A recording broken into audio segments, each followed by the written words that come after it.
Hello students, नमस्कार आप सभी को। तो आज के सेशन में हम लोग सेल बायोलॉजी यानी साइटोलॉजी का लेक्चर नंबर 2 करने वाले हैं। कल के लेक्चर में हम लोग देखे थे कि यूकैरियोटिक सेल क्या होता है, प्रोकैरियोटिक सेल क्या होता है, सेल का इंट्रोडक्शन या फिर सेल का पूरा हिस्ट्री हम लोग कल के लेक्चर में कंप्लीट किए हैं। तो अगर आप कल का लेक्चर नहीं देखे हैं तो पहला लेक्चर देख लें, उसके बाद ही इस लेक्चर पे आएँ। इसमें हम लोग डिस्कस करेंगे सेल वॉल के बारे में, सेल मेम्ब्रेन या प्लाज्मा मेम्ब्रेन के बारे में, न्यूक्लियस के बारे में, डीएनए और आरएनए के बारे में, क्रोमोसोम एंड जेनेटिक्स के बारे में। यानी कि पूरा का पूरा आज का जो सेशन होगा इन 5 टॉपिक्स को लेकर के ही होगा। ठीक है। और बाबू यहाँ पे आपको जो ये मिल रहा है लेक्चर, ये बेस्ड है पूरी तरीके से एनसीईआरटी के अपडेटेड सिलेबस के अनुसार। ठीक है। और एकदम जो कंप्लीट एक्सप्लेनेशन आपको देखने को मिलेगा और हर एक प्रकार के एग्जामिनेशंस में आपको ये हेल्प करने वाला है। तो चलिए आगे बढ़ते हैं और अपना पहला जो लेक्चर देखते हैं जिसमें हम लोग पढ़ेंगे सेल वॉल के बारे में। यहाँ पे आपको लिखा होगा प्लांट सेल स्ट्रक्चर, लेकिन उससे पहले थोड़ा सा आपको डिस्कस ये कर दें कि सेल वॉल क्या होता है। सेल वॉल क्या होता है, ठीक है। अब सेल वॉल जो है, अब उस सेल वॉल का मतलब सीधा सीधा समझिएगा कि सेल वॉल जो होता है ना, वो दीवार है। ठीक है। सेल वॉल क्या है? एक दीवार है। किसका दीवार है? तो सेल का दीवार, सेल का वॉल इसे हम लोग बोलते हैं, इसीलिए इसको हम लोग क्या कहते हैं? Cell wall. अच्छा, जो पूरा का पूरा जो सेल होता है, जो ये पिक्चर में आप ये जो सेल देख रहे हैं, इसके बाहर ये जो आवरण आपको दिख रहा होगा, जो ये बाहर जो आपको कवरिंग दिख रहा है, इस कवरिंग के 2 टाइप्स होते हैं। इस कवरिंग के कितने टाइप्स होते हैं? 2 टाइप्स होते हैं। नंबर 1 होता है सेल वॉल और नंबर 2 होता है सेल मेम्ब्रेन। नंबर 2 होता है सेल मेम्ब्रेन। ठीक है। नंबर 1 पे होता है सेल वॉल और नंबर 2 पे होता है सेल मेम्ब्रेन। जो सेल वॉल होता है ये जनरली आउटर कवरिंग को हम लोग बोलते हैं। यहाँ पे जो सेल वॉल लिखा हुआ है ये क्या होता है? Outermost layer that gives shape, support and protection to the cell.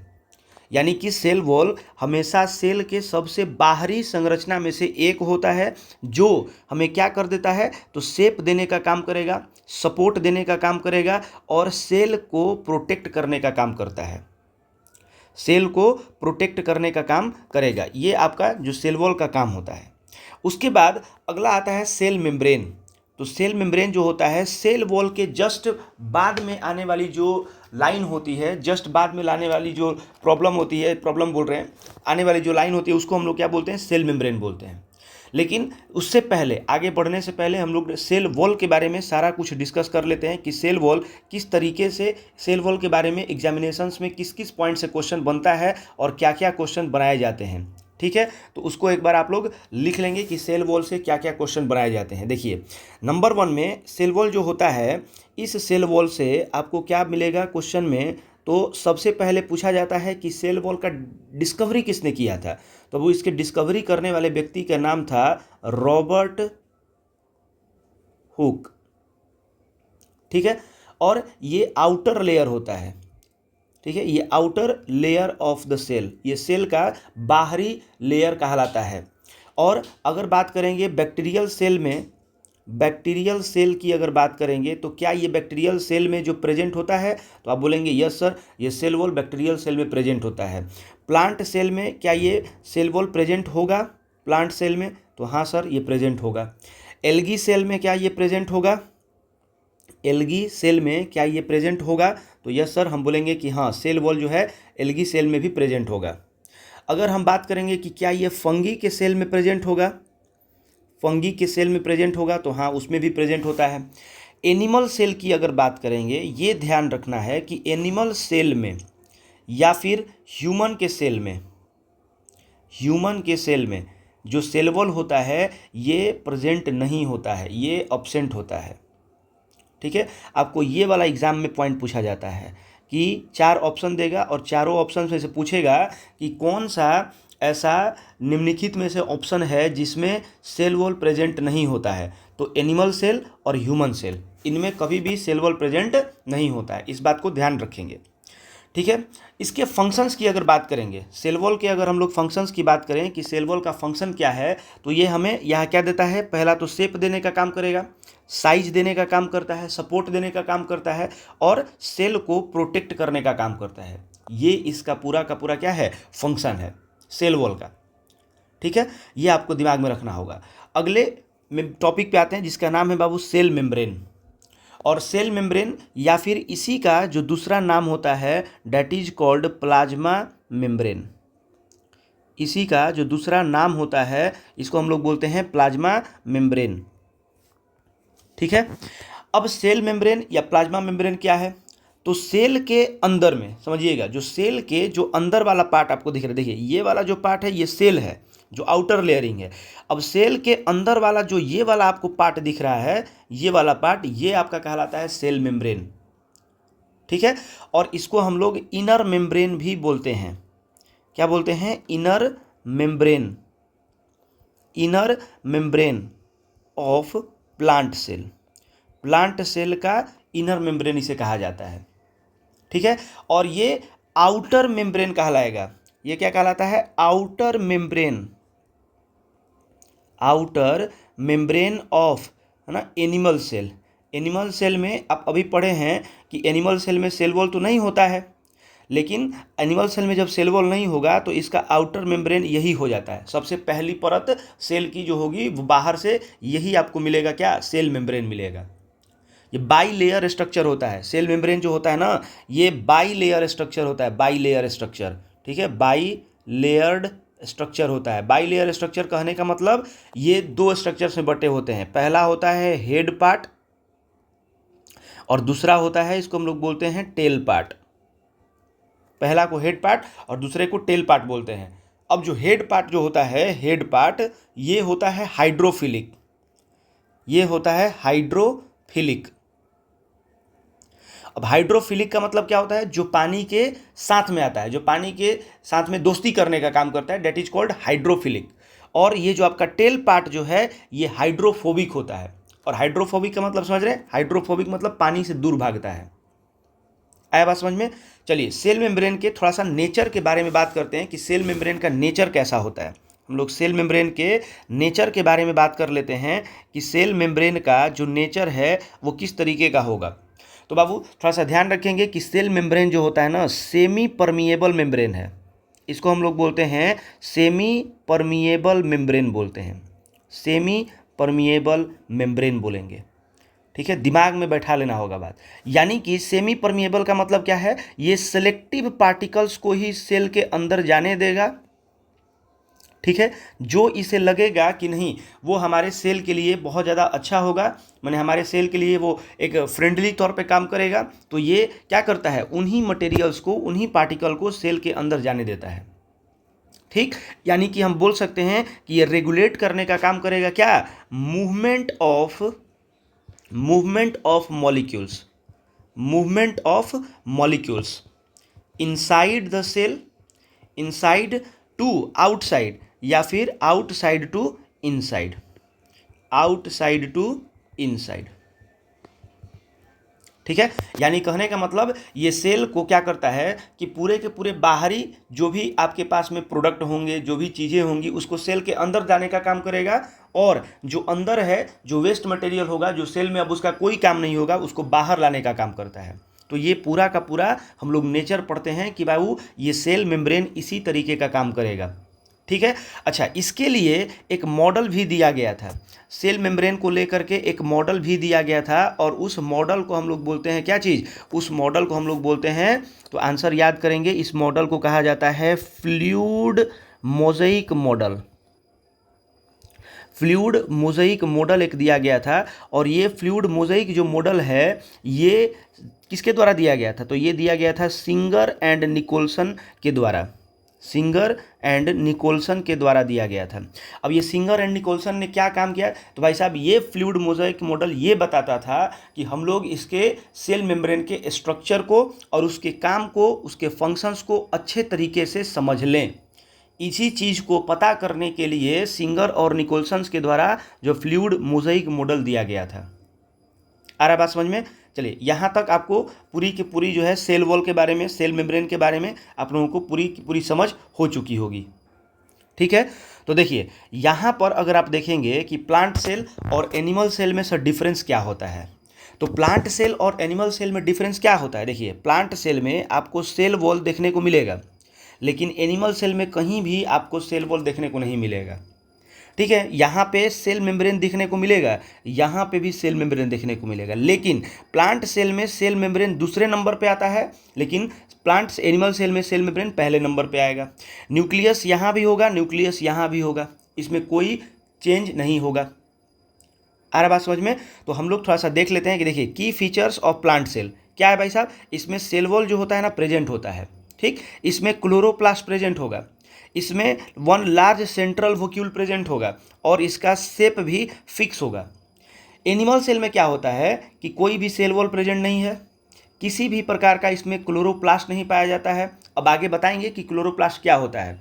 Small वोक्यूल्स पाए जाते हैं, यह भी आगे के क्लासों में चलेगा, और फ्लेक्सिबल शेप होता है, यानी कि सेल वॉल जो होगा एनिमल सेल का, प्लांट सेल का, जो प्लांट सेल का बाबू सेल वॉल जो होता है या फिर जो पूरा का पूरा सेल जो होता है वो फिक्स शेप में होगा, लेकिन एनिमल सेल में फिक्स शेप में नहीं होता है, वो फ्लेक्सिबल होता है, अपने मन मुताबिक या फिर अपने चीज़ों के मुताबिक, अपने नेचर के मुताबिक अपने आप को चेंज कर लेता है। ठीक है, चलिए तो अब अगला जो हम लोग का टॉपिक आता है दैट इज कॉल्ड न्यूक्लियस। तो हम लोग अभी जो है अब न्यूक्लियस के बारे में थोड़ा सा समझने की कोशिश करते हैं कि सर न्यूक्लियस का क्या पूरा का पूरा सीन है और किस तरीके से इसको हम लोग समझने की कोशिश करेंगे। हमारे एग्जामिनेशन पॉइंट ऑफ में ये न्यूक्लियस से क्वेश्चन कहाँ पूछा जाता है। न्यूक्लियस को बाबू कहा जाता है control centre of the cell, ये ध्यान रखेंगे। न्यूक्लियस को कहा जाता है control centre of the cell, इस बात को आपको दिमाग में रखना होगा। ये हमारा पूरा का पूरा न्यूक्लियस है और इसी न्यूक्लियस को हम लोग को बढ़िया से समझना होगा। चलिए सबसे पहले न्यूक्लियस को समझने से पहले थोड़ा सा न्यूक्लियस के बारे में जो इंट्रोडक्टरी पॉइंट है उसको हम लोग थोड़ा डिस्कस कर लेते हैं। जैसे न्यूक्लियस में आपको दिमाग में रखना होगा कि न्यूक्लियस जो है वो अब्सेंट होता है, ठीक है, अब्सेंट होता है। अब्सेंट होता है किस में अब्सेंट होता है बाबू? तो ये होता है प्रोकैरियोटिक सेल में, ये अब्सेंट होता है। ठीक है, प्रोकैरियोटिक सेल में बताए थे कि अब्सेंट होता है।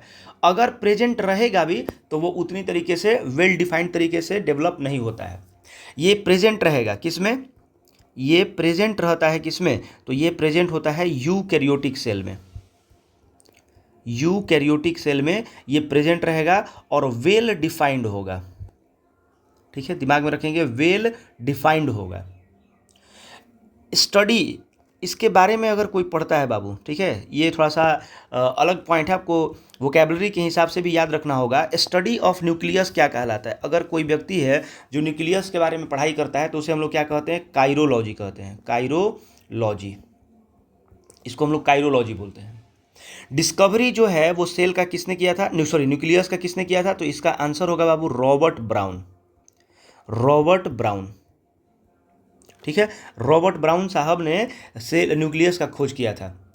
और ये पूरे के पूरे सेल में, ये पूरे के पूरे सेल में लार्जेस्ट पार्ट होता है, पूरे के पूरे सेल में लार्जेस्ट पार्ट होता है।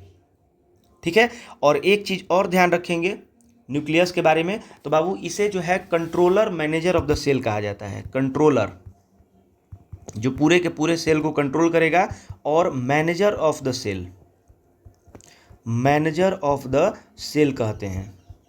ठीक है, और ये जो आपका न्यूक्लियस जो है ये बाबू न्यूक्लियस अब्सेंट होता है कहाँ पे? तो इसको ध्यान रखेंगे कि न्यूक्लियस जो होता है ना ये अब्सेंट होता है एक और जगह पे बाबू, और ये होता है ह्यूमन आरबीसी, यानी ह्यूमन के आरबीसी में आपको न्यूक्लियस नहीं देखने को मिलेगा।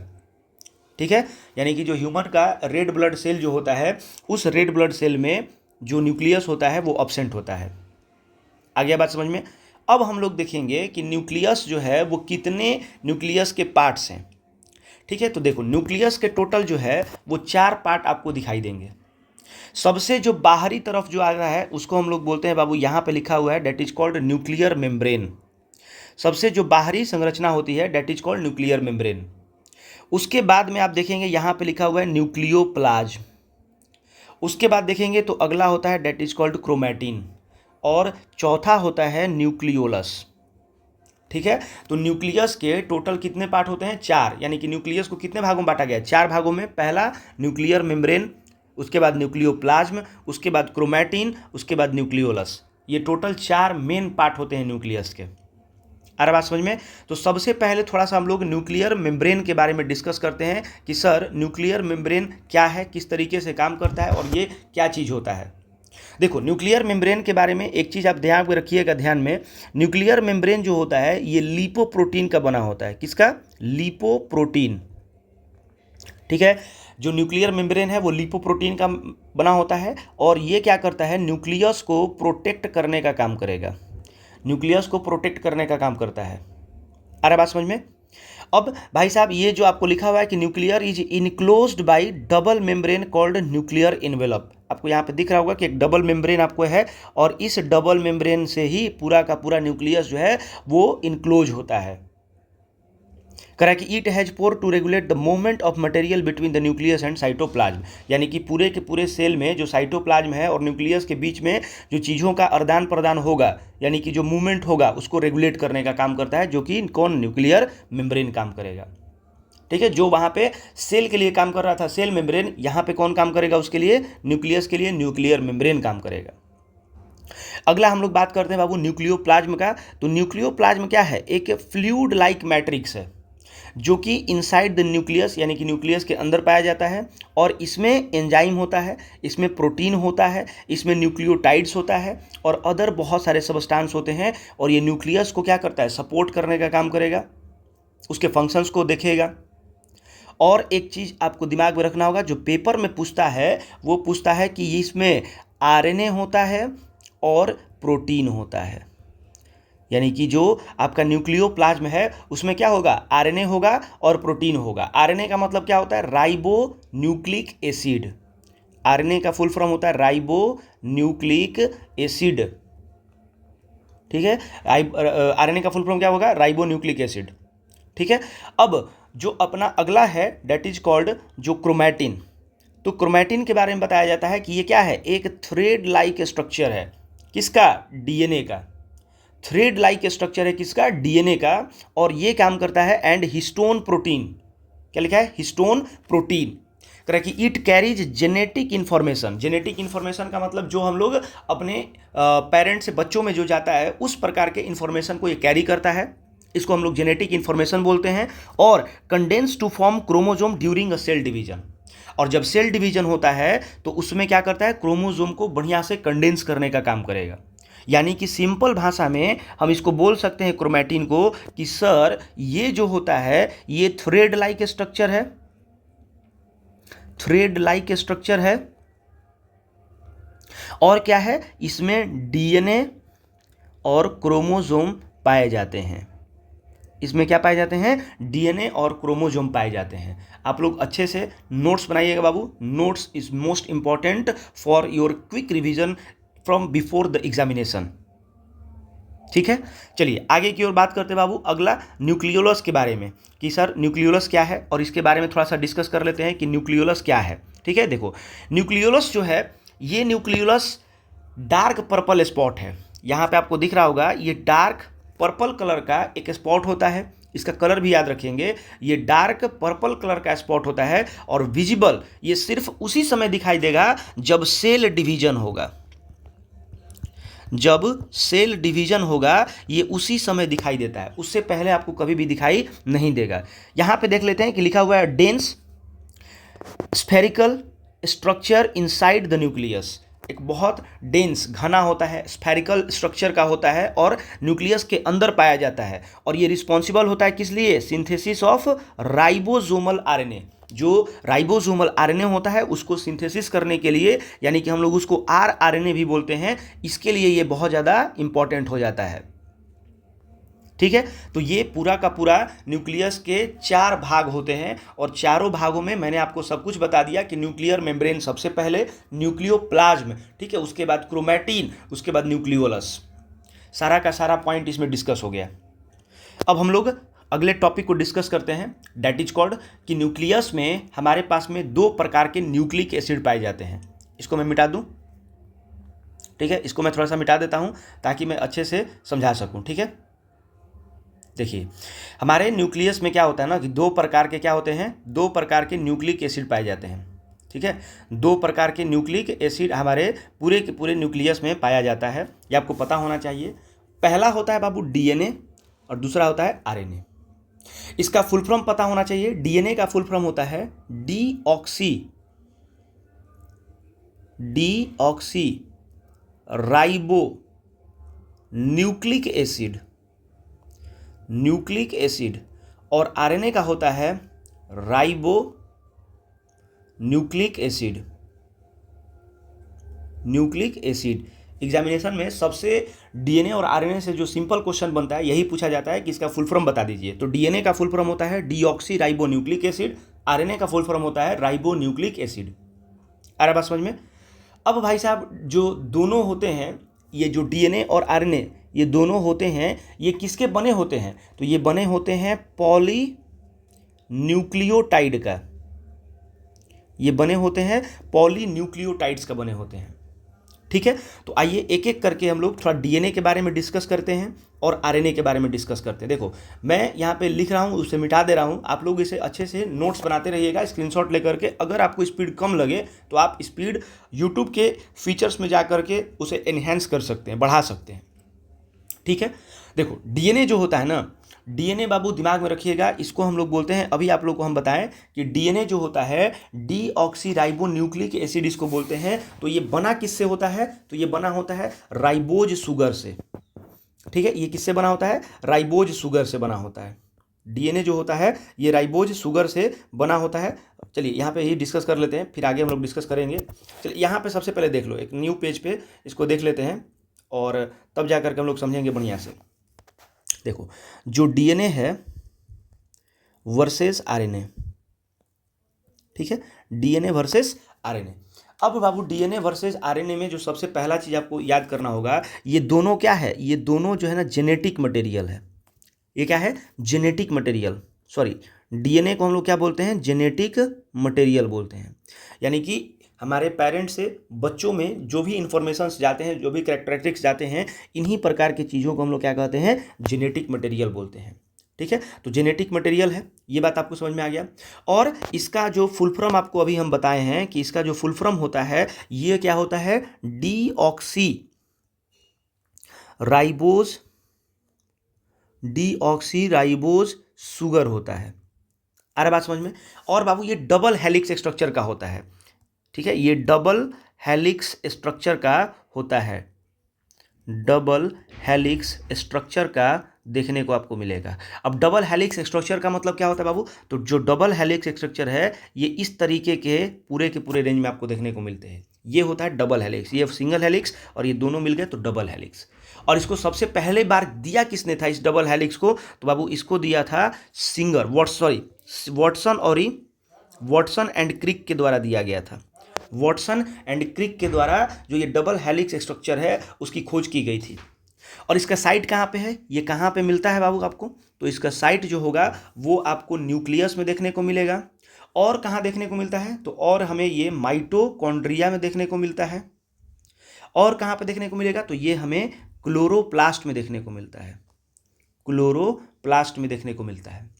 ठीक है, और बाबू इसको हम लोग थोड़ा सा और ज़्यादा अगर इसके बारे में बात करें तो इसके जो पूरे के पूरे जो काम है, इसका जो काम है किसका? डीएनए का जो काम होता है ये जेनेटिक मटेरियल को क्या करता है? जेनेटिक मटेरियल को ट्रांसफ़र करने का काम करेगा।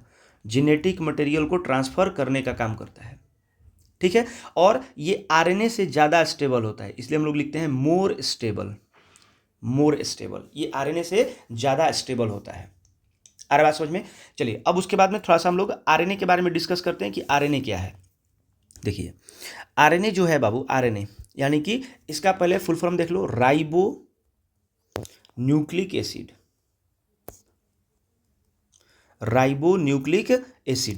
ठीक है, आरएनए होता है। और आरएनए में जो राइबोज है, राइबोज इज इक्वल टू क्या होता है? Sugar. Ribose is equal to क्या होता है? शुगर होता है। ये भी दिमाग में रखिएगा बात, राइबोज इज इक्वल टू क्या होता है? शुगर होगा। और बाबू ये सिंगल हेलिक्स का होता है। ठीक है, जो डीएनए होता है वो डबल हेलिक्स का होगा, जो आरएनए होता है वो सिंगल हेलिक्स स्ट्रक्चर का होता है। ये आपको पॉइंट दिमाग में रखना होगा। और क्या पॉइंट दिमाग में रखना होगा? सर इसका साइट कहाँ पे है? ठीक है, ये कहाँ पे उपलब्ध होता है? तो ये भी आपको न्यूक्लियस में देखने को मिलेगा। और कहाँ देखने को मिलेगा? तो साइटोप्लाज्म में देखने को मिलता है। और कहाँ देखने को मिलेगा, राइबोसोम्स में देखने को मिलेगा। ठीक है, राइबोसोम्स में देखने को, आ रहा बात समझ में। और इसका काम क्या है सर, इसका फंक्शन क्या है, तो बाबू इसका जो फंक्शन है वो है प्रोटीन मेकिंग का, इसका काम है प्रोटीन मेकिंग का काम करता है, यानी कि प्रोटीन बनाने का काम करता है, सिंथेसिस करने का काम करेगा। और ये लेस स्टेबल होता है, किससे, लेस स्टेबल होता है बाबू डीएनए से, यानी कि डीएनए से ये लेस स्टेबल होगा। ये पूरा का पूरा जो है आपका आरएनए है। ठीक है, लेकिन अब थोड़ा सा यहाँ पे देख लेते हैं बाबू कि पिक्चर में आपको क्या क्या चीज़ें दिखाई गई हैं, क्या क्या चीज़ें बताई गई हैं जो आपके डीएनए और आरएनए से हैं। देखिए यहाँ पे जो सबसे पहला पॉइंट जो बताया गया, इसका स्ट्रक्चर, तो स्ट्रक्चर हम लोग डिस्कस कर लिए कि जो डीएनए होता है वो डबल स्ट्रैंड यानी डबल हेलिक्स का होता है। किसने इसको दिया था, तो आपको पता होना चाहिए बाबू, इसको वाटसन और क्रिक ने दिया था। आरएनए जो होता है वो सिंगल स्ट्रैंड्स का होता है। शुगर जो होता है इसमें डी ऑक्सी राइबोज होता है शुगर, इसमें होता है राइबोज शुगर। अब इसमें नाइट्रोजनियस जो बेस होता है, यानी कि नाइट्रोजन का जो बेस होता है, इसमें कौन कौन सा मिलता है, तो इसमें मिलता है एडानाइन, थाइमिन, साइटोसिन और गुआनाइन। और इसमें कौन सा मिलता है, तो एडानाइन, यूरासिल, साइटोसिन और गुआनाइन।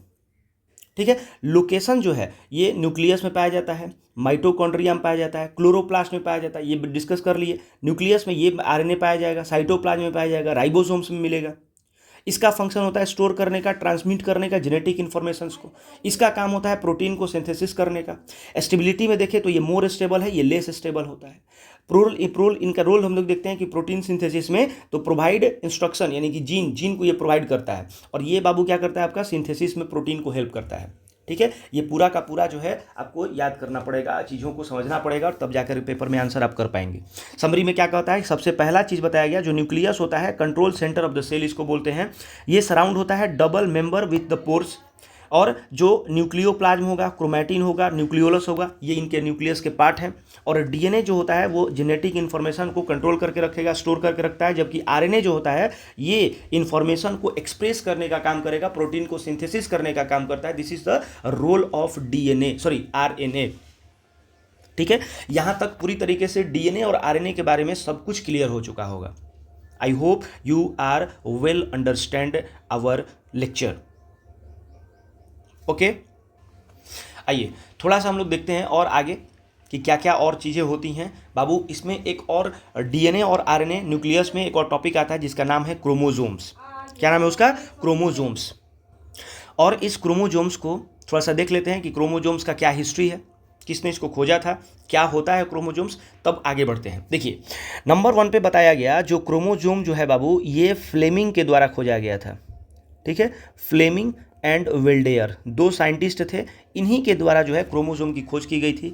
और क्या है, ये थ्रेड लाइक स्ट्रक्चर है, थ्रेड लाइक स्ट्रक्चर होता है। ठीक है, जो आपको यहाँ पे दिख रहा है यही बाबू आपको क्रोमोसोम है। ठीक है, ये ऑलवेज हमेशा पेयर में मिलता है, ये हमेशा किस में मिलेगा, पेयर्स में मिलेगा। ह्यूमन के बॉडी में बाबू 23 पेयर्स में आपको दिखाई देंगे क्रोमोसोम्स। ठीक है, कितने होंगे, तो ह्यूमन में 23 पेयर्स ऑफ क्रोमोसोम देखने को मिलते हैं। और ये विजिबल होते हैं कब, तो लिखेंगे विजिबल ड्यूरिंग सेल डिवीजन। जब सेल डिवीजन होता है तो उसी समय बाबू ये दिखाई पड़ते हैं, सेल डिवीजन के समय पे ये दिखाई पड़ेंगे। कौन, क्रोमोसोम। अरे बात समझ में। अब बाबू इसमें से हम लोग डिस्कस करेंगे कि जो क्रोमोसोम होता है ये आपको पूरी तरीके से उतना नहीं देखना होगा, लेकिन ये आपको पता होना चाहिए कि ये जो स्ट्रक्चर है ये किसका स्ट्रक्चर है, तो ये आपको स्ट्रक्चर दिख रहा होगा, क्रोमोसोम का स्ट्रक्चर दिख रहा होगा। आ रहा बात समझ में। और बाबू एक होता है जीन। अब जीन क्या होता है, तो लिखा है कि जीन जो है एक unit of hereditary that carries information and produce specific protein of function of RNA. है ना, जीन जो है वो फंक्शनल आरएनए का प्रोटीन का स्पेसिफिक मैंने प्रोड्यूस करता है, और उसको हेरिडेटरी यूनिट भी बोलते हैं। यही जीन ट्रांसफर होता है from one parents to their childrens. और जीन ऑन ए क्रोमोजोम, आप देख रहे होंगे बाबू कि जीन जो होते हैं ना क्रोमोजोम पे कैसे आपको दिखाई देंगे। ठीक है, देखिए डीएनए और यहाँ पे जो ये पूरा का पूरा जो आपको लाइन दिख रहा होगा ये वाला चीज़, इसको हम लोग बोलते हैं जीन। आ रहा समझ में। तो ये पूरा का पूरा जो सिस्टम होता है इस तरीके से होता है। देखिए यहाँ पे डीएनए और आरएनए के बारे में और ज़्यादा इन्फॉर्मेशन दिया हुआ है। डबल स्ट्रैंड, सिंगल है स्ट्रैंड्स, डीऑक्सीराइबोज, इसमें राइबोज होता है, इसमें एडेनिन, थाइमिन, गुआनाइन, साइट्रिसिल ये वाला चीज़ पाया जाता है, इसमें यूरासिल पाया जाता है। ठीक है। इसमें ये बेस पेयरिंग होता है इसका इस तरीके से। न्यूक्लियस माइटोकॉन्ड्रिया क्लोरोप्लास्ट में पाया जाता है, न्यूक्लियोसाइटोप्लाज्म राइबोसोम में पाया जाता है। स्टोर फंक्शन जेनेटिक इन्फॉर्मेशन को करता है, हेल्प करता है प्रोटीन सिंथेसिस में, ठीक है। इसका स्टेबिलिटी लेस होता है, इसका स्टेबिलिटी ज़्यादा होता है। तो ये पूरा का पूरा जो अभी आपको लोग हम बता दिए बाबू, ये पूरा का पूरा जो चीज़ है डेट इज कॉल्ड आपका सेल में जो भी पार्ट्स हमने पढ़ा, यानी कि सेल मेम्ब्रेन क्या है, सेल वॉल क्या है, उसके बाद में हमने पढ़ा कि न्यूक्लियस क्या है, न्यूक्लियस के कौन कौन से पार्ट्स होते हैं, डीएनए आरएनए में डिफरेंस क्या है, जीन क्या होता है, क्रोमोसोम्स क्या होता है, ये सारा कुछ हम लोग पढ़ लिए। ठीक है। तो चलिए आगे क्लास में, नेक्स्ट क्लास में आगे की चीज़ों को और बेहतरीन ढंग से जो आने वाले जो टॉपिक्स उनको हम लोग पढ़ेंगे। ठीक है, तब तक के लिए धन्यवाद।